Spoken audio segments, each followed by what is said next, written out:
my name is Samantha and this is Amanda over here. Hello. Okay, so today we are going to do a Penrith analysis video of it itself. So there's an upcoming launch that's going to happen at District 3 in Queenstown area, and today we are going to do a Penrith analysis which will actually be comprising of quite a lot of details from it itself.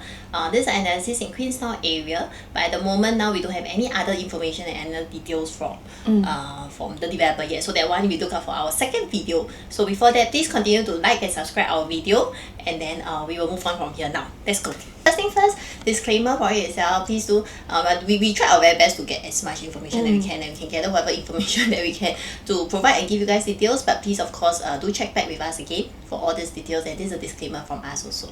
Key points which we will be sharing with you today, such as the recent GLS post-launch bid, post-launches land bid versus the actual selling price, who actually bidded for Penrith, more about transformation of the area, and the potential of Queenstown and the exit strategy if you decide to buy Penrith. So we also will be sharing more about the surrounding project land sale. So we will be sharing more about the cumulative market analysis, difference in harmonized versus non-harmonized projects, and the rapid fire details of Penrith.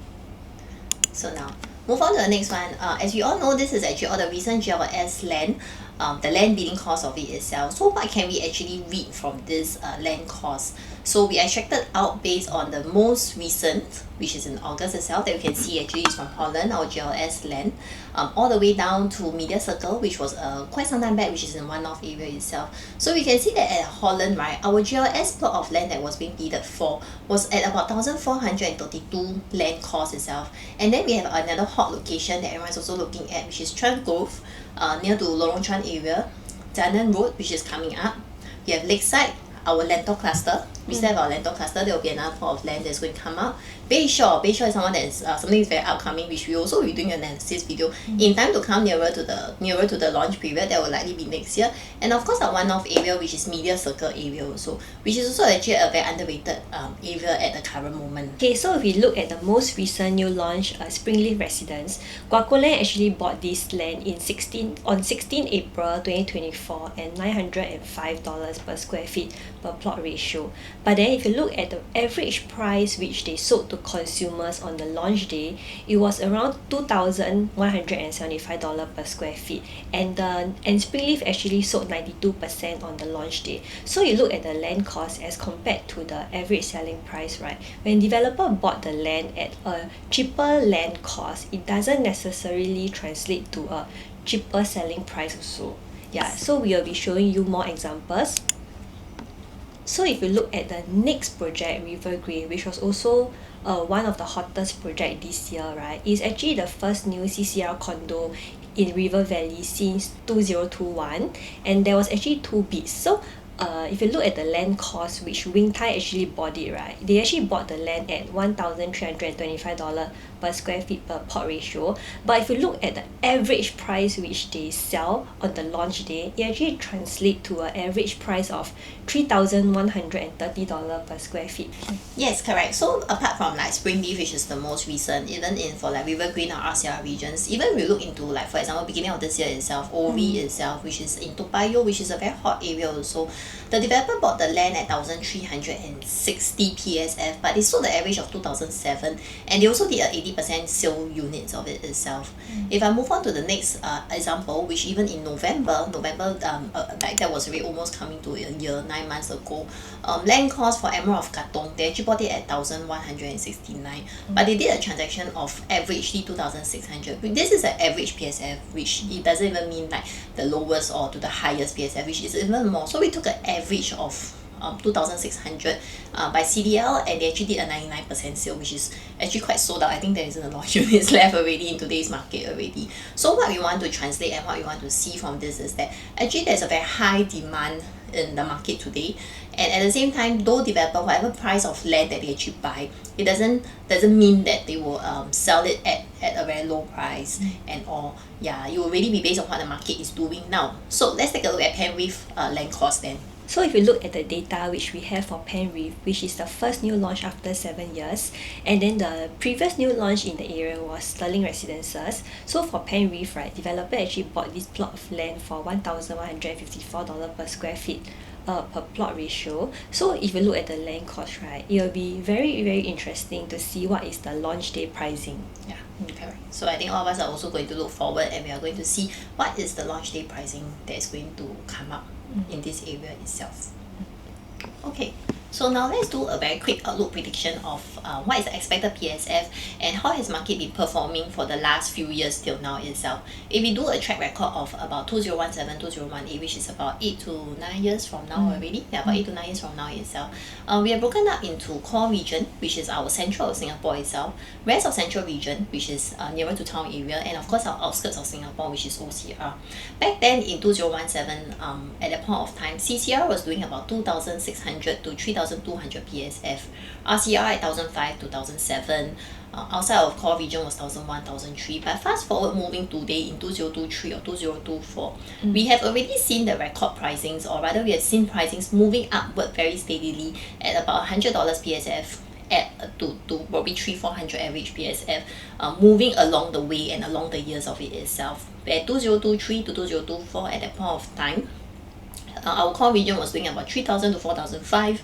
The rest of our central region that you have been seeing, like last year itself, November, they're doing about 2004 to 2008. Our OCR regions, which is our land tour areas that you see, are about 2000 to 2003. And of course, even our EC prices have been moving on an upward trend. So now 2025, we are already almost in the third quarter of the year already now.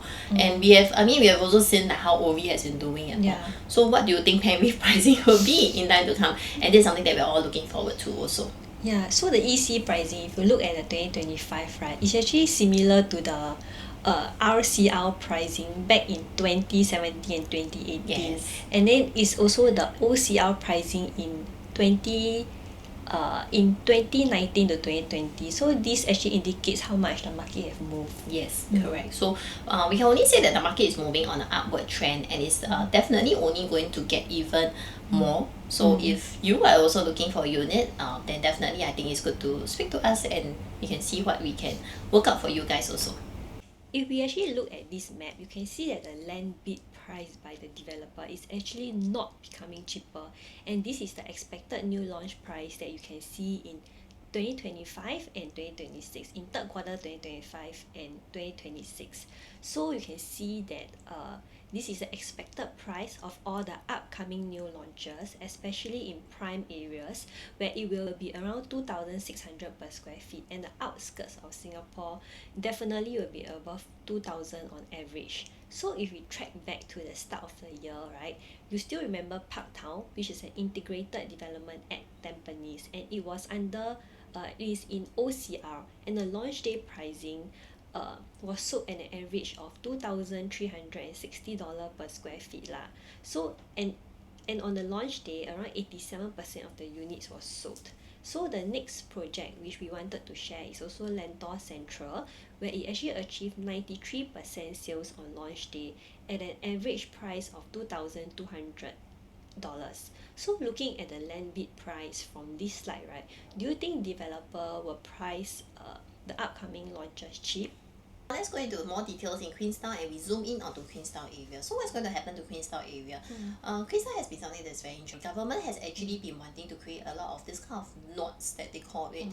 What is actually the main thing? So they're doing this Queensway knots thing, which is actually located along the existing rail corridor, and it's planned to be actually a new community area along this rail corridor. So because of the terrains of this area itself, which has a lot of ups and downs, and it's bumpy along the way, so government has actually created a lot of spaces, and they actually make it into like communal.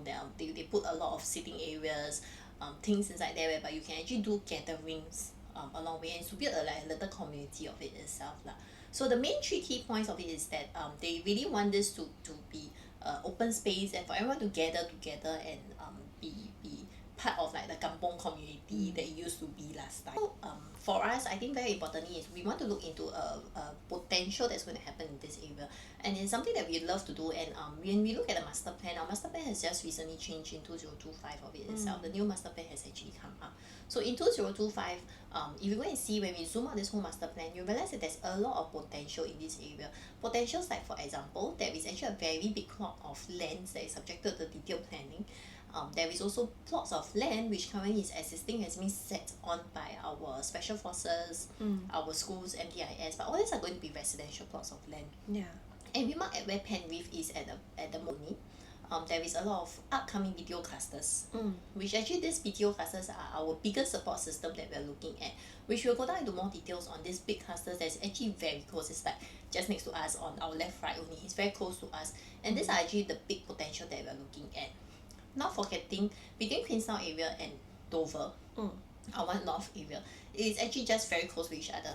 So government is actually trying to merge these two together to become a very big estate that we would have more that everyone will be looking at. So it's like it is no longer like in Dover one north and Queenstown is Queenstown, Commonwealth is not. It's going to merge together to become a very big area, and it's going to be a very huge potential that we can see from here also. Because if you look at the one north area, right, actually that area is actually categorized under Queenstown. So I think government kind of want to like merge it together by building the Queensway node. Yes. Yeah. Correct. So if you look at this map, surrounding us will also be another 5 more clusters of BTO which have or going to be MOP soon, and all these will be HDB upgraders, which potentially could be your exit strategy if you decide to enter into Penrith. Okay, so these BTOs and all these HDB transactions over here itself, if you look at the recent transactions of it, these are all our $1 million HDBs that we're looking at. A lot of them are transacting like way above 1 mil, 1.2 mil, and they're all recent transactions of it itself. Very nearby to us, these are our really expensive HDBs that actually we are looking at also. So to give more data and more reference to itself, this area, I mean there are a lot of areas, and Singapore has a lot of mature estates also. So for example, like our Bishan, our Bukit Merah, our Clementi, Kallang Whampoa areas, Toa Payoh areas, these are all prime locations with $1 million HDBs also. Queenstown is also one of it, and in actual fact, right, in recent years of it itself, or rather the second quarter of 2025 only solely, there were actually $415 million HDBs that's been transacted, and in actual fact, Queenstown actually contributed about 242 units for this period of for a period of time. The last 10 years they have been contributing to a lot of $1 million HDBs that's happening here. So how is this $1 million HDBs going to help and aid us also? And very interesting, we actually attracted a profile of all these $1 million HDB owners, and what are these kind of profiles. So the demographics in this area of it itself. Penrith is part of the Queenstown planning area of it itself. It's actually a very, very rich estate. Or rather maybe Singaporeans are also actually generally quite rich. Yeah, I think Singaporeans are generally also quite rich also. They are very supported with very high income earnings. So the number of Singaporeans, right, who are actually crossing this 20k income benchmark, you realize it's actually quite a fair bit. There's quite a lot who are in this area, and are generally in the age group of 35 to 39. So I mean, I think everyone start out from young, then they start building their income wealth. This is actually the peak of their 35 to 39, they're earning above 20k. Of course, there's a lot of contributing within 10k onwards and all. So it's interesting. I think Penrith will be a very highly sought after project. Yeah. Considering the fact that so many years there are new launch in the area already. Correct. Yeah, correct. And we do have a lot of plots of land also there. Okay, so now we did actually a case study of a BTO example over there. So those who are already MOP and those who's going to MOP also. If assuming someone who actually bought this HDB flat, a 4-room HDB flat from government, then they bought it at about 570,000 with their down payments, their loan from HDB, putting their CPF in. Today, because it's $1 million HDB there, wow, actually their profit margin quite a lot. Yeah, it's not even a fair bit, to kind of purchase of it itself. So they actually have quite a big sum of money, which it will not be it will really actually be supporting how the prices of the properties in the area, which later will give you more data also on all the transactions that's happening, and how the other condos that's already there, those that is about 3-4 years to 5 years, how they're performing in the market also. Yeah.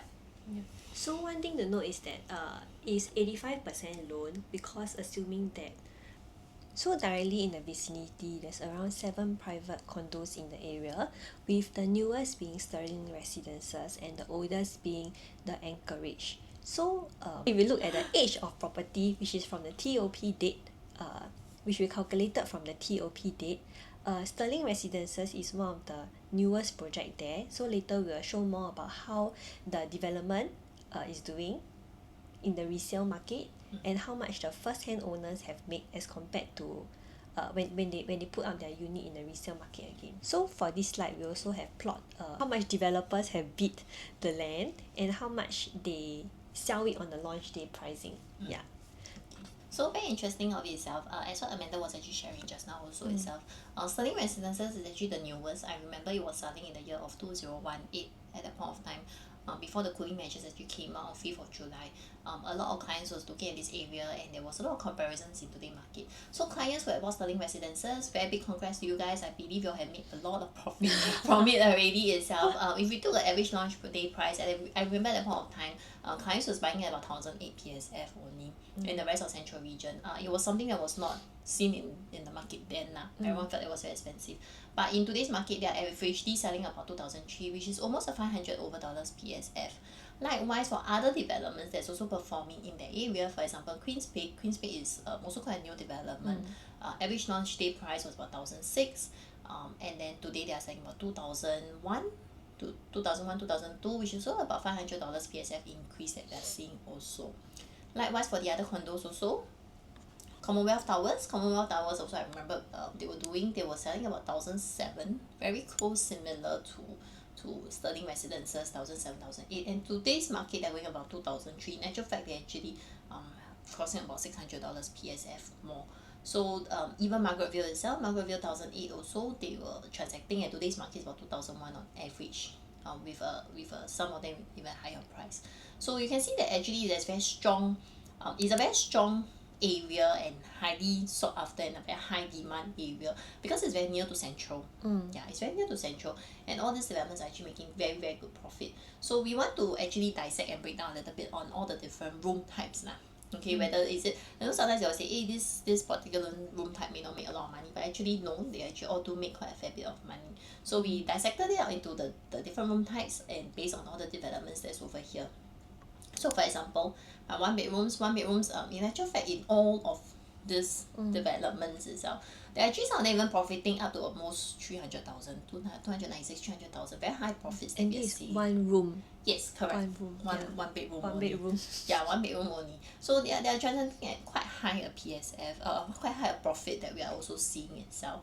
Our common two bedrooms that we're seeing, okay, our common two bedrooms that we're seeing, they have been transacting up to about 200, 160 plus to about 400 to almost $500,000 of profits also. And of course, our three bedrooms, I mean 1 and 2 bedrooms usually like for investors that they want to come in. But even our 3 bedrooms itself, they're usually for homestays and homeowners. They are actually profiting all the way up to almost like 700 over thousand. Yeah, Profit. Yeah, it's almost 700 over thousand, and of course like even our 4 bedrooms, all this for our big room types itself. A lot of them are crossing $1 million profit that also we are looking at also. But Penrith later we'll go into more details and tell you what are the room types and the unit types that's available. So we are really very excited over it itself, and I also hope that everyone is also looking at this area that we can see also. Here's all the developments that is in this area and how much is the average PSF and also their pricing that we are looking at. So we actually plot out the number of transactions for these 5 private condo directly in the vicinity: Commonwealth Towers, Margaretville, Queen's Peak and Sterling Residences. So you can see that the data is being segregated into HDB and private owners. So how we get the data is that we extracted it from the purchaser address. So you can see that in the area there's quite both private and HDB upgraders. Yeah. So it's not only just solely, let's say we're looking at HDB upgraders or people who can like sell away their HDBs and then they can't buy. There are also a lot of private owners who are moving in, probably maybe from the outskirts of Singapore, or maybe parents who are staying in the nearby area vicinity, kids are buying this area. So there's actually quite a big outspan of buyers of both HDBs and private owners also. They would like to move into the area lah. Yes, correct. So now, as we all know of it itself, there is a very big difference, and I think a lot of people have been talking about harmonized and non-harmonized projects that we are talking about. So Penrith is considered a harmonized project. All those that we have previously talked about, they are non-harmonized projects. So what does it mean for harmonized and non-harmonized? Basically, those who are in harmonized projects, they are actually recent government land sales that have been sold, and this harmonized projects, they actually whatever that you count for is more livable. They are more efficient layouts, and also there's more transparency in it that developers sell to customers, meaning that and owners itself. So that means, for example, if let's say there are aircon latches, they don't count into their GFA anymore, so it's not what you're paying for. So everything that you pay for will be whatever that is livable. And to give an example of how harmonized and not harmonized would actually affect your living space, and also affect what do you get from it when you buy. So we take into reference, for example, this is in Holland area, near to the Holland Pine Tree Hill and Nava Grove itself. If you can see that Pine Tree Hill is a 2-bed 1-bath at 700 square feet, we will count in the aircon latch. But this aircon latch of about 3 over square meters itself, they are actually being pulled out, and then in Nava Grove, which is a harmonized project, they actually put it and are able to give you an extra toilet space to make it a 2-bed 2-bath, and it's exactly the same size of 700 square feet itself. Another example that we look at will be Emerald of Katong and Tembusu Grand. This is a 3-bedroom plus study 3-bedroom plus flexi. So you can see that actually quite a big space of my aircon latch is being pulled out, and then it's given into a more efficient layout for Emerald of Katong.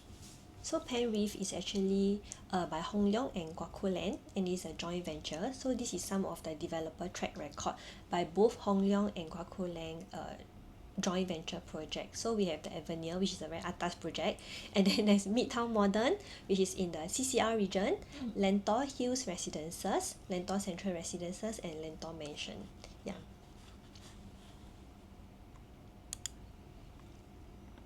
So this is a quick information of Penrith, because not a lot of information is being released by developer yet.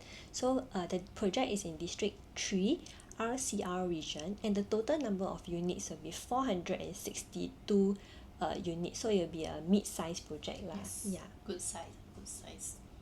So total there will be 2 blocks of story, 1 basement car park, 2-story multi-story car park, which will be part of the development.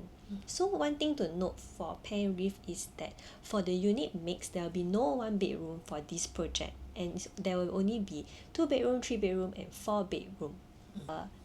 So for Penrith, there will also be a childcare centre in the development. It will be accessible to the public also lah, so that the surrounding HDB can also send their children into the childcare. Yeah, I think all this information of whether what's going to happen is yet to be said more. I think we'll get more information along the way of it itself.